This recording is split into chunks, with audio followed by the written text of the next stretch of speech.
the same climate defiance that called Senator Joe Biden, quote, a sick fuck? I don't know, but as I Would this mentioned be the same climate defiance that called Senator Lisa Murkowski a murderer? I do not know. As I said in my statement... Would this be the same climate defiance who told the CEO of Exxon to, quote, eat shit, Darren, close quote? The real issue behind this exchange is whether President Trump's border results prove that enforcement works, or whether the numbers alone leave out the long-term costs and trade-offs. I found that border encounters did fall dramatically after Trump returned to office. CBP reported just 7,181 southwest border apprehensions in March 2025, while DHS later said daily encounters were roughly 95% below the Biden-era average. That strengthens Representative Brandon Gill's central argument. Policy changes can clearly affect migration behavior, but it does not automatically prove that every enforcement policy is effective, lawful, or sustainable. Hauser acknowledged Biden-era failures, particularly in managing post-pandemic migration. However, his broader argument is that immigration enforcement should prioritize serious criminals and national security threats rather than rely mainly on mass civil enforcement. The strongest counterargument is that border security and interior enforcement are not mutually exclusive. Supporters of Trump argue that credible detention and removal policies create deterrence, and the steep decline in encounters supports that position. My conclusion is that Gill had the stronger argument on the immediate border results. But Hauser raised a legitimate question about how enforcement resources should be allocated and whether long-term immigration reform is still necessary. What do you think? Do the current numbers settle the debate, or do they only prove that deterrence is one part of the solution? Share your opinion below, and like and subscribe for more sharp political commentary. Senator Kennedy. Thank you, Mr. Chairman. Dr. Cohen, let me start with you. I think I'm going to ask a few questions. I think these are yes or no or I don't know questions. The last 3 years, unfortunately, the United States economy has experienced substantial inflation. Is that correct?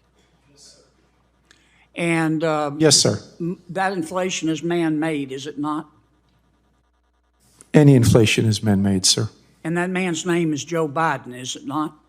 Cannot answer that, sir. Okay. Since President Biden took office, average electricity prices in the United States are up 29.4%, are they not? I'll have to check the data and get back to you on that, sir. And isn't it true that electricity prices have increased under President Biden, have increased 13 times faster than the previous 7 years? I'll have to check the data, sir. Okay. And the National Energy Assistant Directors Association, I don't know if you're familiar with them. I've checked them out. They're a reputable group. They say that the average United States electricity bill will go up 10% this year and 10% next year. Is that correct? Again, I'm not familiar with the data, but I can point out, sir, that in Europe, I'm not interested in Europe. In Europe, prices are 2.5% to 3% higher. I'm interested in our people right now who are having to, who are having to sell blood in order to pay their electricity bill. Goodness. A substantial portion of this inflation in electricity, up 30% since President Biden took office, is directly related to his energy policies. Is it not? Energy prices fluctuate based on supply and demand of all sources of energy, yes. I think it has nothing. Is that a yes or no? It's a very complicated economic question. I understand. Give me an answer. Did President Biden's policies contribute to the inflation or didn't they? Both Republican and Democratic administrations infuse the economy with trillions of dollars, which contributes to the inflation. Yeah, yes. I don't believe any Republicans voted for the Inflation Reduction Act. Is that correct? I don't know. Well, I do. $1.2 trillion, Green New Deal. No Republicans voted for it. You want to amend your answer?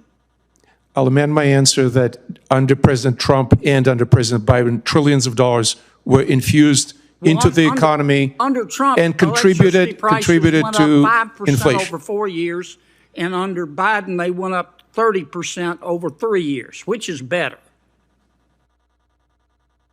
Say again under Trump, please. Under Trump, electricity prices went up 5%. Under Biden, they went up 30% over 3 years. Which is better? Clearly, lower rise in electricity prices better. All right. However, Dr. Suprin, let me ask you a couple of questions. okay. You're here at the request of my Democratic colleagues? No, sir. No, Dr. Suprin. That's correct, yes. Okay.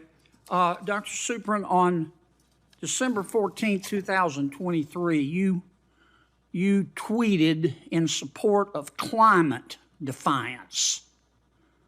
That's an entity that the Brookings Institute has called a radical climate change group. Is that correct?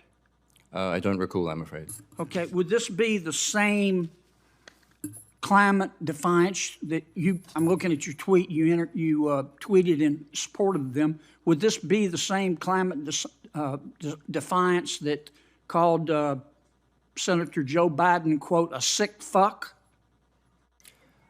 I don't know, but as I Would this mentioned be the same Climate Defiance that called Senator Lisa Murkowski a murderer? I do not know. As I said in my statement... Would this be the same Climate Defiance who told the CEO of Exxon to, quote, eat shit, Darren, close quote? I'm not responsible for the statements of other Nice people. group you're and I also hanging do not know around the with, answer. Doc. Here's what your tweet says, quote, we do, in support of Climate Defiance, we do not do online petitions. We do not do NGO coalition letters. We do not do fucking bus stop ads. We chase fossil fuel CEOs and the politicians who do their bidding, and we do not apologize, close quote. Did I read that correctly? That is not my tweet, sir. That is your tweet. I'm looking at it. Visited. Here's a copy right here. It's right off your website, Biggest Dallas. On I'm almost October certain that is not 31, my tweet, sir. 2023, you said this on Twitter. Quote, climate justice was coined by our movements to locate it as a struggle against genocidal racial injustice, colonialism, and apartheid. If your climate justice doesn't stand with the Palestinians against colonialism and apartheid, then your climate justice has no justice in it, close quote. Did you say that? I believe not. Here it is, may Dallas. I please see the documents? Yes, sir, and the witnesses' documents there. May I please And the point out that senators, this form the of... senator's time has expired, and there are other senators waiting. I've got a bunch more tweets. Thank you for your objective advice, I'm sure you Doc. do. You can put them into a question for the record, and Yes, they'll I'd have like to submit all of the good doctors' objective tweets and scientific analysis for the record. That Thank will you. be done without objection. Senator Merkley, May I clarify one final point? proceed. These are not my tweets. These are retweets. It's an important Oh, you contradiction. often retweet stuff you don't support? Is that what you're telling me, Doc? I did not say that I don't support this. I simply did not tweet it, which, as you were But you alleging. retweeted them, I'd like didn't to you? make very clear that this form You of character retweeted them, assassination didn't is you? characteristic of the propaganda techniques You of fossil fuel interest. retweeted Senator it, Merkley. didn't you? Thank you. Are you going to call me a sick fuck? It's Senator Merkley's time. Mr. Chairman,